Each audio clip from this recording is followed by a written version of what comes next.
Hi hello welcome to அன்புடன் அறிவோம் சேனலுக்கு உங்களை அன்புடன் வரவேற்கிறோம். இன்றைக்கி நாம் என்ன பார்க்க போகிறோம்னா பட்டாணி குருமா தானுங்க, சப்பாத்திக்கு ஏற்ற மாதிரி.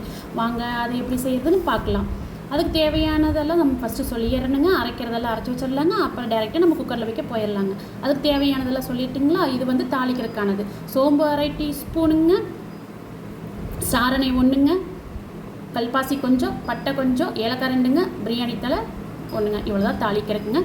வெங்காயம், பெரிய வெங்காயம் 3 வெங்காயங்க, தக்காளி 2ங்க.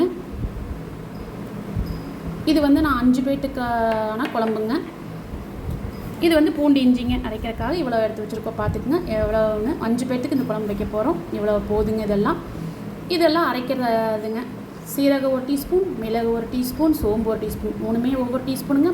அப்புறம் 2 பட்டை, 2-3 கிராம்புங்க. அவ்வளோதான்.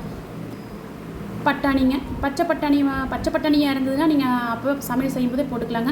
காஞ்ச பட்டாணினா நீங்கள் காலையில் ஊற வச்சுருங்க. நைட்டு செய்கிறதுக்கு காலையில் செய்யணும்னா நைட்டு ஊற வச்சுருங்க. இப்போது தேங்காய், முந்திரி, கசசாங்க. இவ்வளோ தான் தேவையான பொருளுங்க. மிளகுபொடி போடுறது நான் அதை சமையல் செய்ய சொல்கிறேங்க. இப்போ ஃபஸ்ட் நம்ம அரைக்கிறதெல்லாம் அரைச்சி வச்சிடலாங்களா. இப்போ ஃபஸ்ட்டு வந்து இந்த ட்ரை இதெல்லாம் வந்து போட்டு பொடி பண்ணிடலாங்க. பொடி பண்ணிவிட்டு ஓரளவுக்கு பொடி ஆயிடுச்சுங்களா. இப்போ இது கூட இஞ்சி பூண்டு ஜாயின் பண்ணிடலாங்க. இஞ்சி பூண்டு கொஞ்சம் நம்ம அரிஞ்சு வச்சுருக்கிற பெரிய வெங்காயத்தில் ஒரு கைப்பிடி பெரிய வெங்காயம் அதையும் போட்டு அரைச்சிக்கலாங்க. இப்போ அதை எடுத்து தனியாக வச்சிடலாங்க. இப்போ 2வது ஒரு இது அரைக்கணுங்களா, அதுக்கு அரைச்சிடலாமா. தேங்காய்ங்க, இதில் நான் வந்து 4 டேபிள் ஸ்பூன் போட்டிருக்கேன். ஒரு காமெடி தேங்காய் பக்கமாக போடலாங்க. போதும். தேங்காய், கசகசா, முந்திரிங்க. கசகசா ஒரு 1/2 டீஸ்பூன். இப்போ இந்த 3ஐயும் போட்டு அரைச்சி வச்சாச்சுங்க. இப்போ அரைக்கிறதெல்லாம் நம்ம அரைச்சாச்சுங்க. இனி நம்ம டேரெக்டாக செய்ய போயிடலாங்களா. வாங்க செய்யலாம். அதுக்கு குக்கர் வச்சாச்சுங்க. நம்ம விசில் விடுத்து எடுக்க போகிறோம். ஸோ அதனால் குக்கர் வச்சாச்சுங்க. எண்ணெய்ங்க. இப்போ பாருங்கள், கரம் மசாலா தூளை தாளிக்கிற பொருள் எல்லாம் போட்டுக்கலாங்க. நான் சொன்னது எல்லாமே போட்டாச்சு. இப்போ அது நல்லா எல்லாம் பொரிஞ்சு வரட்டுங்க. அது பொரிஞ்சு வந்து வரைக்கும் நம்ம பெரிய வெங்காயம் 3ஐயும் ஜாயின் பண்ணிடலாங்க.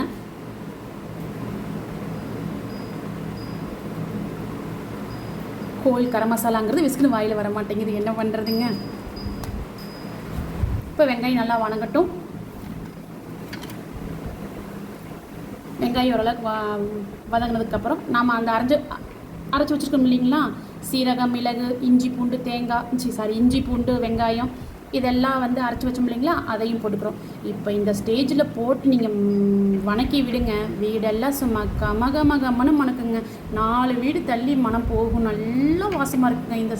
இந்த குழம்புக்கே நம்ம இன்னொரு 4 சப்பாத்தி சாப்பிட்லாம் அப்படிங்கிற ஸ்டேஜ் வருங்க. நீங்கள் செஞ்சு பாருங்கள் எப்படி மணக்குதுன்னு.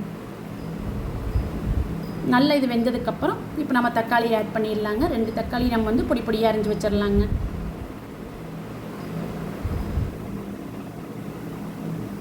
அதையும் போட்டு கலக்கி விட்டுடலாங்க. இஞ்சி பூண்டு வந்து ஒரு 2 நிமிஷமாவது தொலாவி விடுங்க. அந்த பச்சை வாசம் போய் நல்லா மணந்து வரும். இப்போது இந்த ஸ்டேஜில் தக்காளி வணங்குறதுக்காக உப்பும் மஞ்சத்தூளும் நம்ம ஆட் பண்ணிக்கிறோங்க.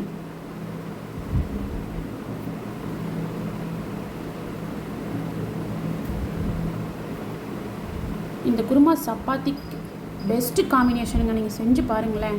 ஒரு டைம் செஞ்சு பார்த்துட்டு நீங்கள் கண்டிப்பாக கமெண்ட்ஸ் பண்ணி சொல்லுவீங்க. சூப்பராக இருந்ததுன்னு கமெண்ட்ஸில் சொல்லுவீங்க.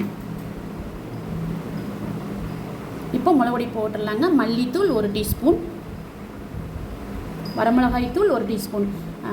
காரம் அதிகமாக இருக்குங்க. இந்த மிளகுடி நல்லாவே காரங்க. இங்கே பாருங்கள், கலர் 1 ஸ்பூன் போட்ட சொல்லி எந்த அளவுக்கு சேஞ்ச் ஆகுதுன்னு. ஸோ உங்கள் மிளகுடி எந்த அளவுக்கு காரம் எப்படிங்கிறத பார்த்துட்டு நீங்கள் 1/2 டீஸ்பூனா, 3/4 டீஸ்பூனா, இல்லை 1 டீஸ்பூனா அப்படிங்கிறத நீங்கள் சூஸ் பண்ணிக்கோங்க. இது பாருங்கள் எவ்வளோ நல்லா காரங்க இந்த மிளகுடி. அதனால் பாருங்கள் கலரே எந்த அளவுக்கு சேஞ்ச் ஆகிருக்குதுன்னு.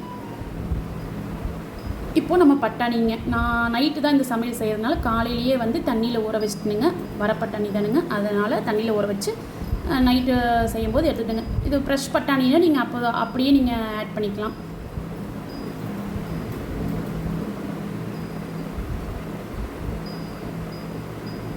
பட்டாணி இவ்வளோ தான் போடணும் அவ்வளோதான் போடணுங்கிறதுல இல்லைங்க, எவ்வளோ வேணால் போடலாங்க, நல்லாயிருக்கும்.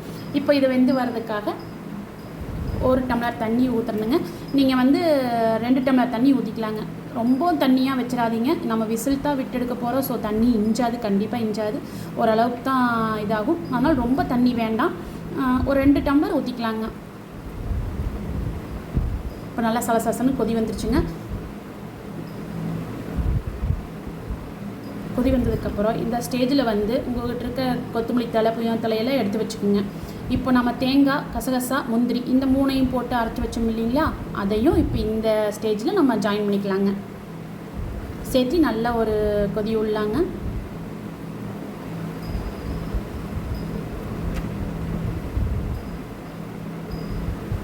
இப்போது இது இடத்துல நான் புதினா தழை, கொத்தமல்லி தழை போட்டது என்னால் வீடியோ எடுக்க முடியல. நீங்கள் வந்து கொத்தமல்லி தழைலாம் கொஞ்சம், புதினா தழை எல்லாமே வந்து இந்த இடத்துல போடுங்க. புதினா தழை மறக்காமல் சேர்த்துக்குங்க. ரொம்ப நல்லா இருக்குங்க இந்த குழம்புக்கு மனம். சேர்த்து இப்போ நம்ம உப்பு காரம் எல்லாம் செக் பண்ணிங்க. இந்த ஸ்டேஜில் செக் பண்ணிவிட்டு இப்போ குக்கருக்கான மூடியை போட்டு விட்டு 2 விசில் போதுங்க, இல்லைன்னா 3 விசில் போதும். விட்டு எடுத்தால் குழம்பு ரெடி. சப்பாத்திக்கு குழம்பு பட்டாணி குருமா ரெடி. பாருங்கள் எப்படி இருக்குன்னு பாருங்கள். சூப்பராக வந்துருக்குது இல்லைங்களா? எண்ணெயெல்லாம் மேலே அப்படியே மிதந்த மாதிரி சூப்பராக இருக்குங்க. செஞ்சு பார்த்துட்டு எப்படி இருக்குன்னு சொல்லுங்கள். இந்த வீடியோ பிடிச்சிருந்தால் லைக் பண்ணுங்கள், ஷேர் பண்ணுங்கள், கமெண்ட் பண்ணுங்கள். மறக்காமல் சப்ஸ்கிரைப் பண்ணுங்கள். செஞ்சு பார்த்துட்டு சொல்லுங்கள். நெக்ஸ்ட் வீடியோவில் பார்க்கலாம். பாய்.